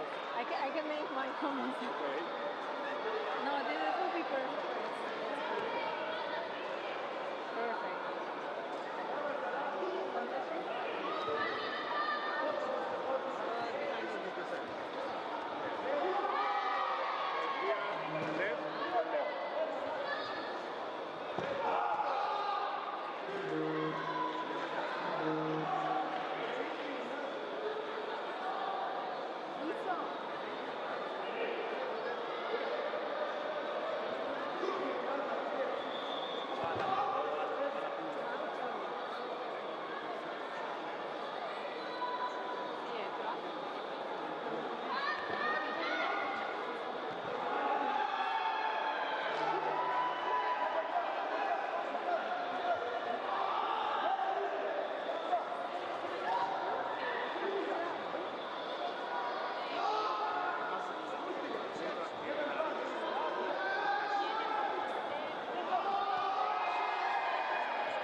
14:30, 14:40 termina ese tatami. Ok. Los demás siguen, pero este Perfecto. tatami termina. Perfecto. Se queda vacío y Perfecto. los demás van continuando. Entonces, lo vamos a dejar un rato Sí. y cortamos. Perfecto. Ya te digo. Lo dejo con mute y me avisás, Sí, ningún problema. o sea, eso, lo ponemos con mute un rato. Sí, yo te lo dejo en mute. mute y vos me decís cuándo. Vale. Si querés avisarme 5 minutos antes, tiro el video promo y ya Sí, lo por cortás eso, cuando porque quieras. es que lo estaba viendo y hay como una cosa, un cacho así, ¿no? De que Sí, los demás el más largo es el 3. Sí, el más largo es el 3 y eso, el tatami 1 es el primero que termina muy pronto y los demás siguen. Vos me avisás, cuando estás por cortar me decís, Juan, voy a cortar, yo lanzo el video y te digo, listo. Vale, igual después hablo con Esteban y te digo a ver cuánto break tenemos entre una ronda y otra. Perfecto. Que igual tenemos como ayer un cuarto de hora o algo así, problema. pero te digo luego. Lo gestionamos, no Vale, hay problema. escucha. Una sola cosa, Ya. me dicen los realizadores Sí. que grafismo está bien lo que es el resultado, el code y todo lo de ahora, pero entre pelea y pelea, cuando tiran las estadísticas, dice que están teniendo mucha dificultad, o sea, que no están coincidiendo las estadísticas de cada lucha con la lucha que se está realizando. Sí. Sí. Entonces que en algunas peleas no están lanzando las estadísticas porque ponen estadísticas de otras luchas. Ah, vale. Como que no sé cómo lo están manejando eso. Lo hablo con... Para que lo sepan. Es tema de ellos, claro, obviamente. O sea, por ahí actualizan las estadísticas y terminan poniendo las estadísticas de la pelea anterior. Claro. Entonces ellos no las están publicando a veces. Cuando coinciden las publican, pero cuando ven que no es las estadísticas de la pelea que acaba de terminar, no las publican. Vale, pues lo hablo con ellos para que estén pendientes. No sé cómo es que lo actualizan o cómo... Yo creo que es un operador que tienen por ahí, que es el que le da el botón, Ok, que no lo está dando bien. ok. Pero Para que estés informado. les aviso a ellos. Listo. No está, pero ahora que me voy a Carlos lo hablo con él. Vale. Gracias.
kao drugi prođemo. Iso.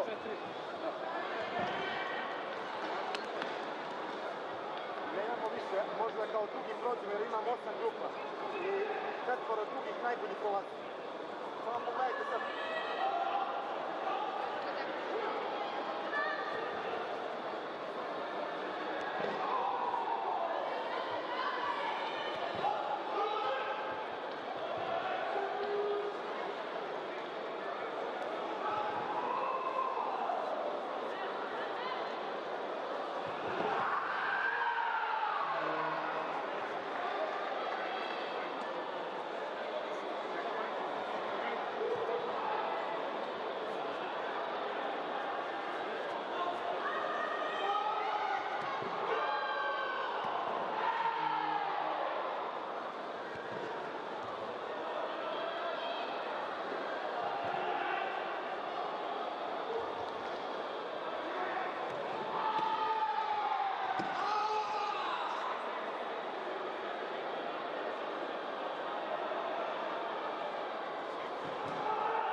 basically we have 4 tatami, as you see here on the screen,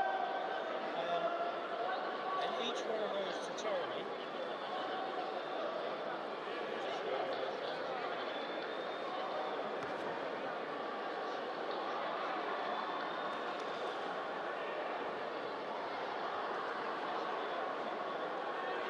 reduced down to 2 now.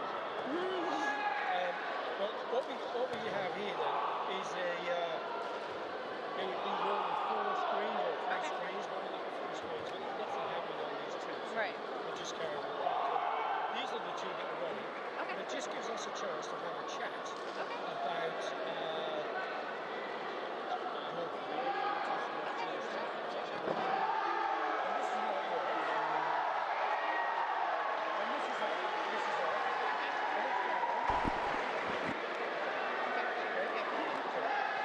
We won't be able to hear each other speaking on this, so I keep one of them off. Normally you'd be able to, but these ones, for some reason, they're not.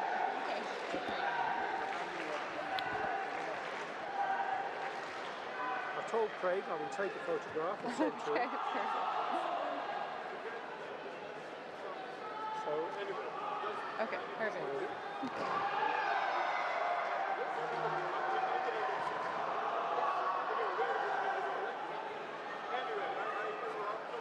It's great.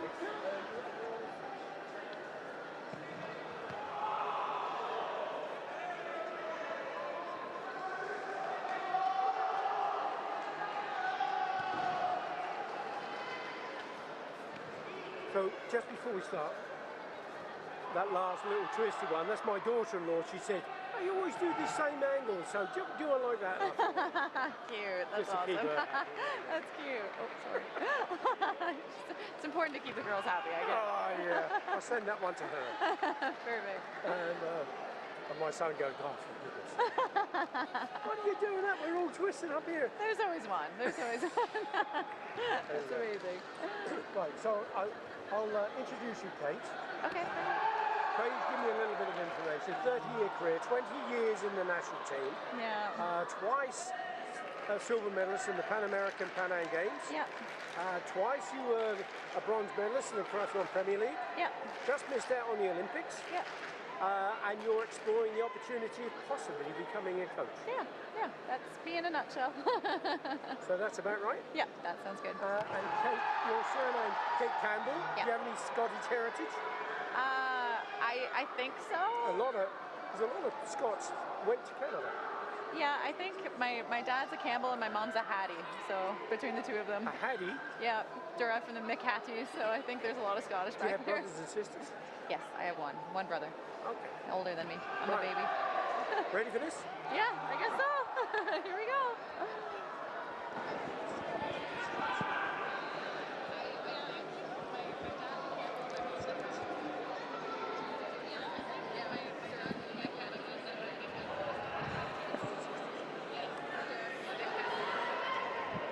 Okay, so we have our next commentator, guest commentator, Kate Campbell from Canada. Now, Kate, twice, just talking about this, you were twice a silver medalist in the Pan American Games and Pan Am Championships. Also, twice being a bronze medalist in the Karate One Premier League.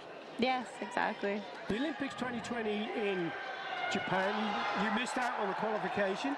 Narrowly, yes, to my disappointment, but yes. So you stopped competing now, and you're thinking about becoming a coach.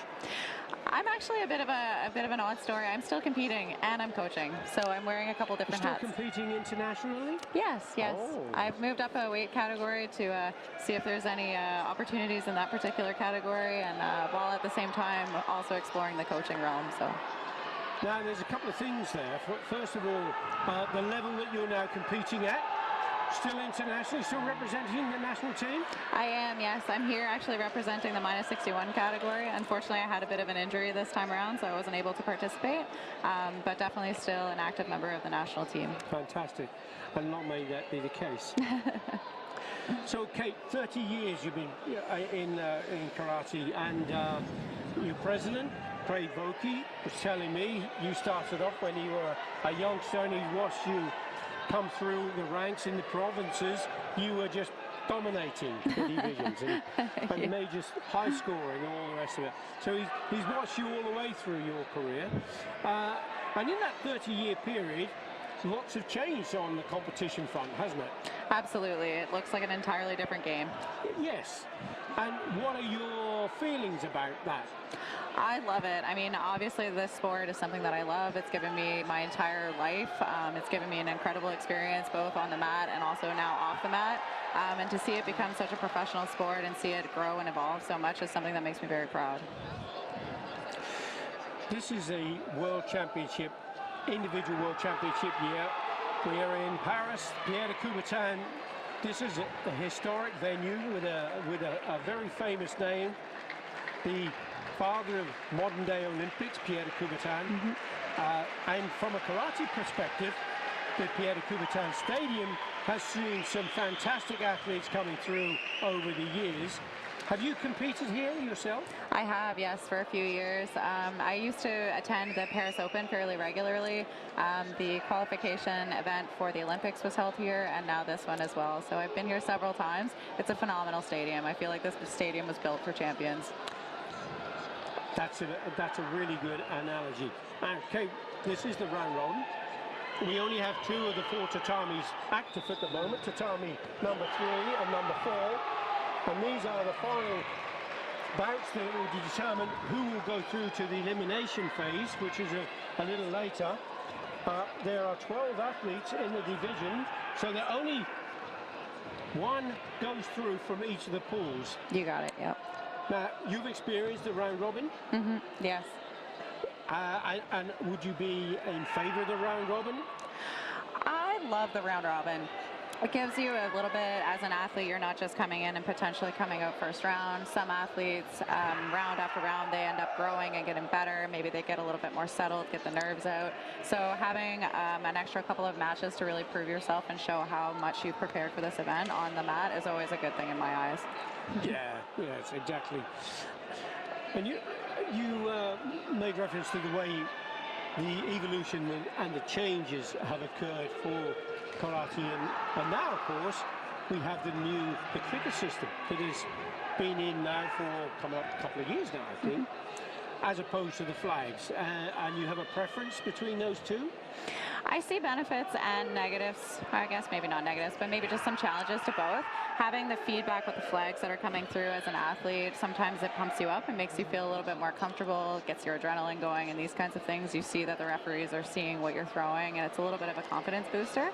That being said, you know, having these individuals sit behind and having these buttons and having it a little bit more technologically advanced, to me, also suggests that our sport is continuing to professionalize and continuing to grow in the right direction. So I'm a little bit on the fence between either way, but at the end of the day, I think just making sure that the appropriate points are being scored is the priority. Exactly, and of course, there is the video review opportunity as well. When you have the flags, you may have one judge who goes for a score and others don't. You've got to have at least 2 to give a score. And when you have the flag system, maybe the coach will think, I agree with that judge, I think that was a score, and he'll put in the card. Sometimes, though, the video review doesn't give the score, and the judge, from their perspective, it was a score, but from another angle, which you have with the video review, the technique may have missed or was too short, or there's something not quite meeting the criteria for IPPON.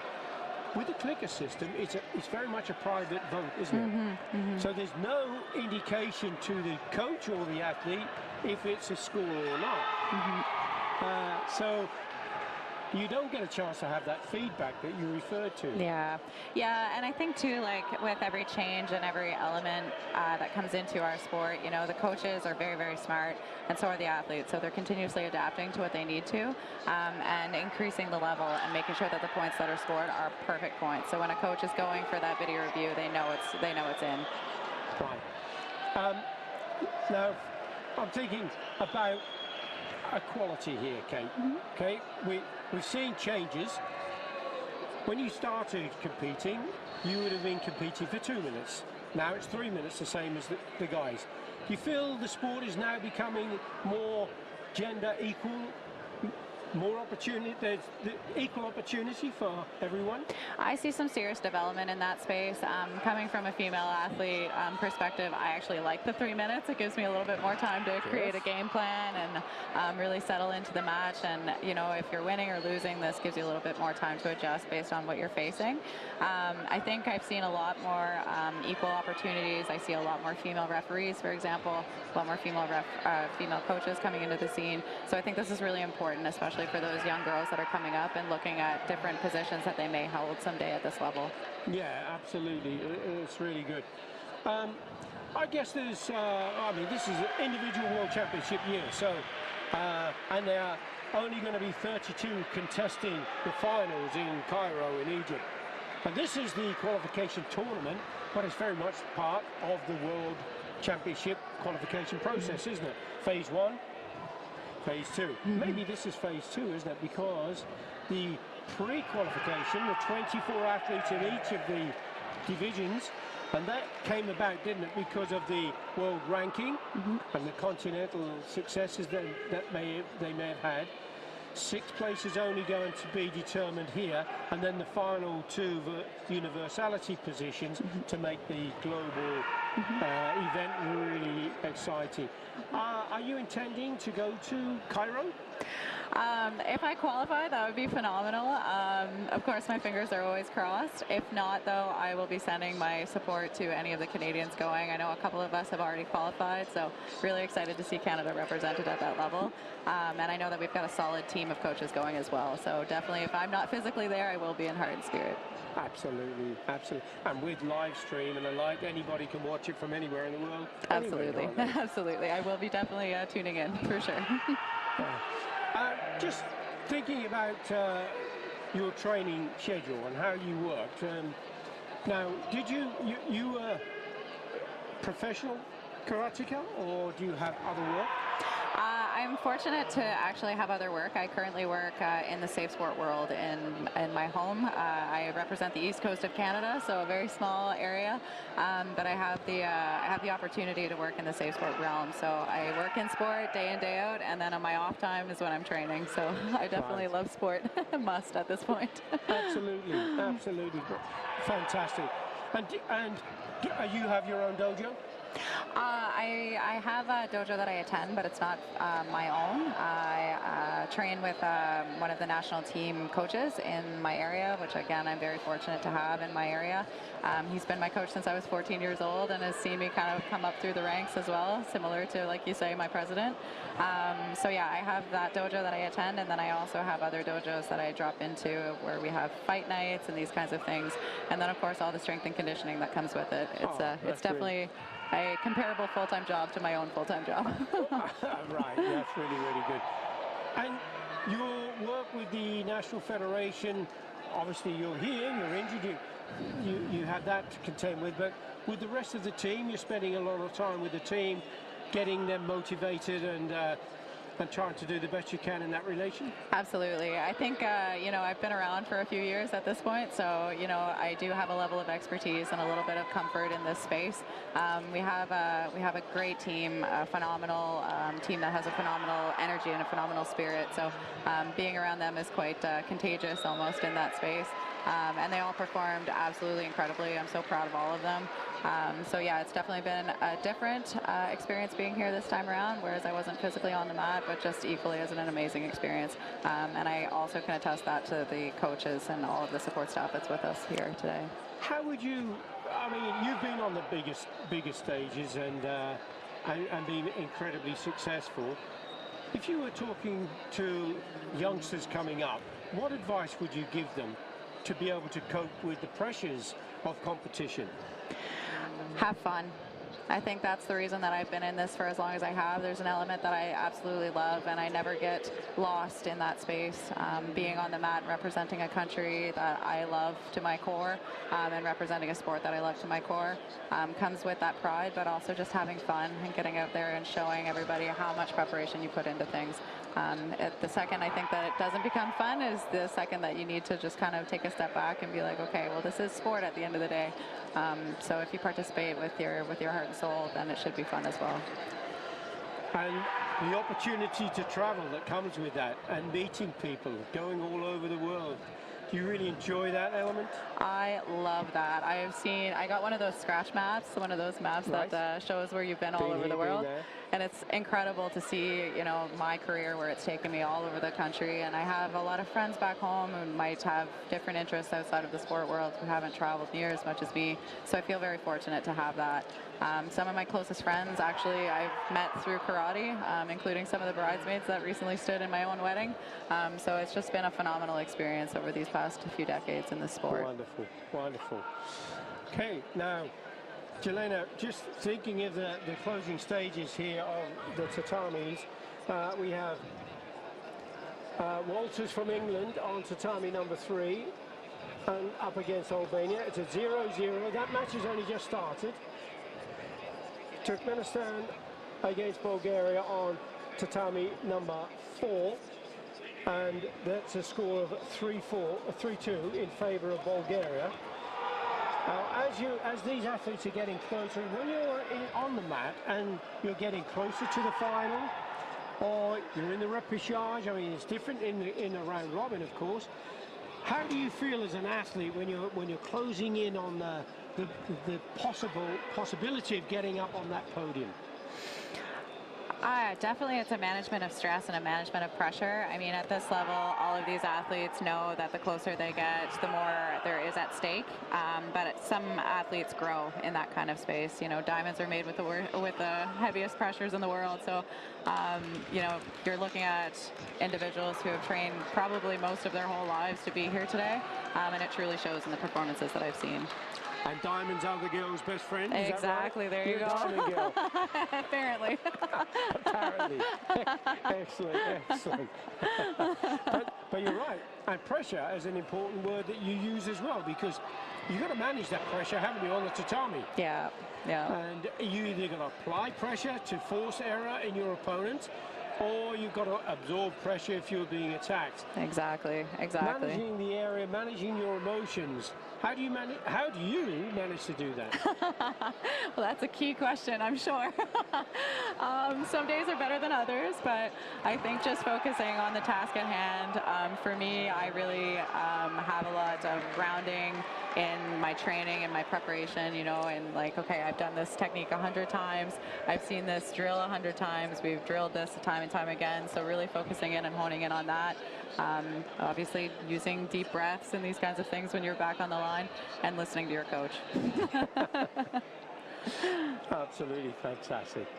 Kate Campbell, thank you so much for your time. Thank you very much. It was great. I hope you enjoy the rest of the competition and get some luck with that injury. And of course, be brilliant to see you in Cairo. I can't wait. Hopefully, fingers crossed. Thank you again. It's been great. Take care.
In life, you have only one question. Is it worth fighting for it or not?